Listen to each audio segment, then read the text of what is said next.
نحمده ونصلي على رسوله الكريم اما بعد فاعوذ باللہ من الشیطان الرجیم بسم اللہ الرحمن الرحیم۔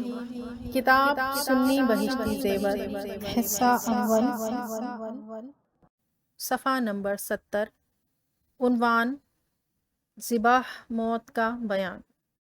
یہ کتاب PATF اسلامک انفو کی جانب سے ریکارڈ کروائی جا رہی ہے۔ جب سب جنتی جنت میں پہنچ جائیں گے اور جہنم میں صرف وہی لوگ رہ جائیں گے جن کو ہمیشہ کے لیے اس میں رہنا ہے، اس وقت جنت اور دوزخ کے درمیان موت کو ایک مینڈھے کی شکل میں لا کر کھڑا کریں گے۔ پھر ایک منادی والا جنت والوں کو پکارے گا۔ وہ ڈرتے ہوئے جھانکیں گے کہیں ایسا نہ ہو کہ جنت سے نکلنے کا حکم ہو۔ پھر جہنمیوں کو پکارے گا۔ وہ خوش ہوتے ہوئے جھانکیں گے کہ شاید ان مصیبتوں سے رہائی ہو جائے۔ پھر وہ منادی والا ان سب کو دکھا کر پوچھے گا کہ اسے پہچانتے ہو؟ سب کہیں گے ہاں، یہ موت ہے۔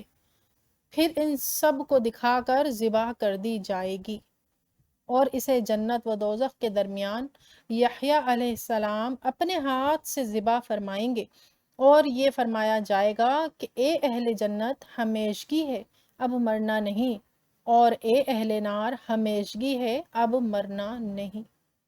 اس وقت اہل جنت کے لیے فرحت و سرور کی انتہا نہ ہوگی، ان کے لیے خوشی پر خوشی ہے۔ اسی طرح دوستیوں کے رنج و غم کی نہایت ہوگی، ان کے لیے غم بالائے غم ہے۔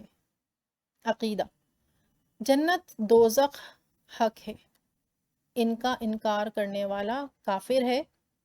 عقیدہ: جنت و دوزخ کو بنے ہوئے ہزار ہا سال ہوئے اور وہ اب بھی موجود ہیں، یہ نہیں کہ اس وقت تک مخلوق نہ ہوئی، قیامت کے دن بنائی جائیں گی۔